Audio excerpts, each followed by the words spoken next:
Assalamualaikum warahmatullahi wabarakatuh. Assalamualaikum warahmatullahi wabarakatuh. Dari mana ini?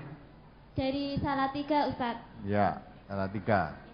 Nama saya Nur Aini. Ya. Ini pertanyaan titipan. Yang pertama, apa yang menjadi dasar dari Al-Quran atau hadis kalau mertua itu sama dengan orang tua sendiri? Karena teman saya menyatakan katanya berbeda seperti itu. Terus yang kedua, apakah kalau kita itu membaca doa kedua orang tua itu sudah termasuk kita mendoakan mertua seperti itu? Terus yang ketiga, ini pertanyaan titipan juga. Ketika ngobrol dengan suami dan terjadi perbedaan pendapat, kadang suara istri itu agak meninggi. Apakah itu termasuk durhaka pada suami seperti itu? Terima kasih. Wassalamualaikum warahmatullahi wabarakatuh. Besok lagi jangan mau dititipi-titipi gitu ya. Bahwa kalau dititipi nanti saya berikan kamu menyampaikan titipan belum tentu pas. Ya, saya memberikan jawaban titipannya A, B, C, D, nanti kamu sampaikan D saja. Berarti kan tidak lengkap. Ya, insya Allah yang sudah mengaji aktif di Salatiga itu yang bertanya mendengarkan, cuman yang satu itu belum ngaji. Tadi saya SMS suruh mendengarkan, itu bilang kalau saya yang suruh mendengarkan dulu gitu. Ya, nanti suruh lebih baik kalau titip daripada kamu titip, ayo berangkat bersama-sama, nanti tanyakan sendiri di sana. Itu kan lebih baik. Kalau model titipan kabeh ora nek sing teko kene do titip kabeh. Ya. Mau cuma dari Salatiga kan lebih jauh Solo 4 timbang dari lebih jauh lagi ada gitu loh. Jadi pertanyaanmu, apa sama, apa bedanya mertua dengan orang tua sendiri? Masa gitu nggak tahu? Ya, orang ini bukan perbedaannya Ustadz. Yang ditanyakan itu dia itu sudah tahu kalau misalnya mertua itu hukumnya sama dengan orang tua sendiri. Tetapi yang dia rasakan itu rasanya tetap berbeda seperti itu. Supaya dia lebih mantap, itu katanya dia ingin tahu berdasarkan Al-Quran atau sunnahnya itu yang mana seperti itu. Tidaklah yang bilang kalau orang tua sama mertuanya, kalau orang tua sendiri sama mertua sama tidak berbeda. Siapa yang bilang? Nah, kalau sudah tahu kalau sama itu sing ngandani sapa? Lah aku malah kandhanono samanya di mana? Ya?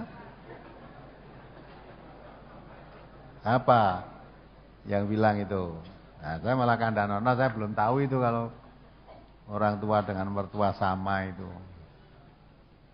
Ya. Wong anak laki-laki itu, anak perempuan itu kalau sudah punya suami, yang paling ditaati itu siapa? Suaminya. Sekalipun dia punya orang tua, kalau dia sudah punya suami, kalau orang tua menginginkan memerlukan kepentingan anaknya, perempuan tadi untuk dirinya, harus seizin dengan suaminya. Itu anak orang tuanya sendiri itu.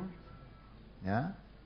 Nah, tetapi kalau anak laki-laki, ya, walaupun sudah punya istri, masih mempunyai tanggung jawab terhadap orang tuanya sendiri. Tanggung jawab. Walaupun sudah punya istri, dia tanggung jawab pada orang tuanya sendiri. Kalau anak perempuan, kalau sudah punya suami, dia tidak tanggung jawab sepenuhnya kepada orang mertuanya sendiri, kepada orang tuanya sendiri.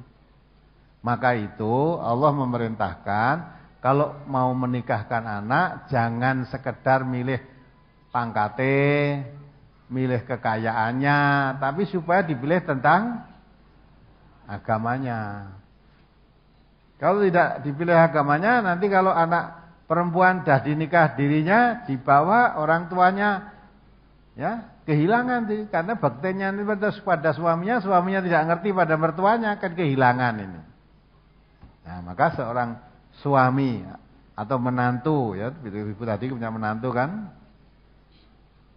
yang bertakwa kepada Allah, sekalipun ini kepada ibu mertuanya karena hak terhadap anaknya itu saya ambil alih, tanggung jawabnya dan sebagainya, memimpinnya, sebagainya, tidak akan melupakan kepada ibunya, ibu mertuanya, anak orang tua atau bapak mertuanya. Kalau memang perlu ditolong, itu orang mertuanya sendiri. Tapi hukumnya tetap kepada orang tuanya lebih utama daripada sekedar pada mertuanya. Tanggung jawabnya gitu loh. Nah, maka kalau suaminya tadi orang yang bertakwa, walaupun punya anak perempuan, orang tua tidak rugi karena orang bertakwa ini tahu ini mertua saya, anak perempuannya diberikan pada saya mempunyai tanggungan kepada mertua ini kalau memang orang mertua saya tidak punya dan memang harus saya tanggung menurut kemampuan juga gitu. Karena kalau orang tua sendiri itu bagaimanapun juga nggak bisa cerai, ya. Kalau mertua kalau nanti anaknya sudah dicerai kan sudah, ya, hubungannya tetap baik walaupun mertua, tapi tidak seperti kepada orang tuanya sendiri. Apalagi yang kedua, pertanyaannya tadi apa lagi? Untuk doa kepada orang tua apakah sama untuk mertua? Doa untuk orang tua apa suka? Kalau doamu Rabbana hab lana min azwajina wa dzurriyyatina qurrata a'yun atau Rabbighfirli wali walidayya warhamhuma, itu ya kepada orang tuamu. Ya, kalau mau doa pada orang tuamu doa muslim, mertuamu ya muslim, tercakup semua itu malah ini. Allahumma firlil mu'minina wal mu'minat wal muslimina wal muslimat al ahya'i minhum. Tercakup itu mertua atau orang lain asal dia muslim, muslimat, mukminin, mukminat, sudah tercakup doa itu. Kalau kamu berdoanya Rabbighfirli wali walidayya, itu ya kepada kedua orang tuamu bukan mertua. Kalau mau ditambah ya juga tambah dengan mertuanya. Ya Allah ampunilah dosa bapak ibuku dan mertuaku kedua-duanya lah, itu boleh juga. Ya, kalau suara istri agak meninggi, ya, karena sedang bertengkar dengan suaminya, ya, apa itu termasuk durhaka pada suami? Lagi bertengkar kok tekok durhaka. Ya, namanya bertengkar. Seharusnya tidak perlu bertengkar. Maka di dalam Islam itu tidak ada perintah untuk bertengkar. Perintahnya bermusyawarah. Kalau terjadi perselisihan pendapat antara suami dan istri tidak perlu bertengkar.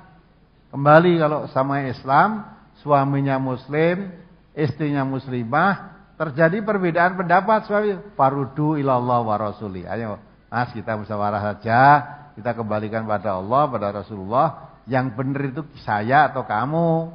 Ya. Kalau sudah kembali pada Allah dan Rasul, bukan kamu, bukan saya yang benar, tapi yang benar itu Allah dan Rasulnya, gitu. Jadi tidak usah terjadi pertengkaran, ya usah. Sulaya boleh, pernah terjadi pada zaman Ali bin Abi Thalib. Ya. Sedangkan istrinya Ali itu putrinya Nabi. Nah, sedang cekcok.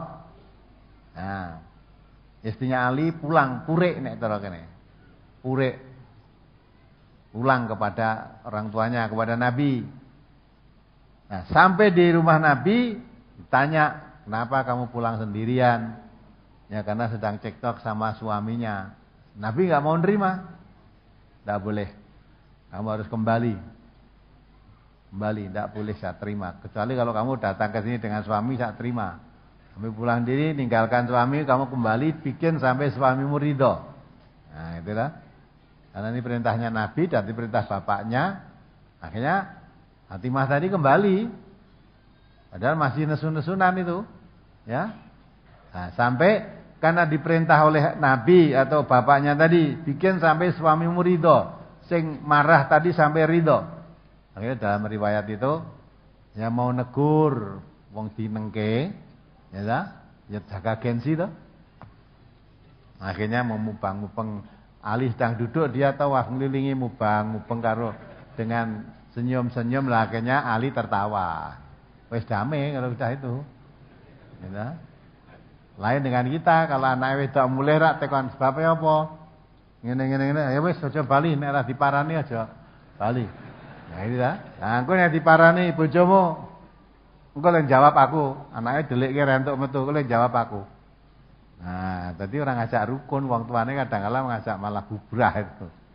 Kalau cara Islam tidak boleh begitu tuh. Istri pulang sendiri tanpa suaminya, apalagi sedang marah, tidak diterima, harus dikembalikan sampai marahmu itu sampai reda. Mau padu saya kira damai gitu.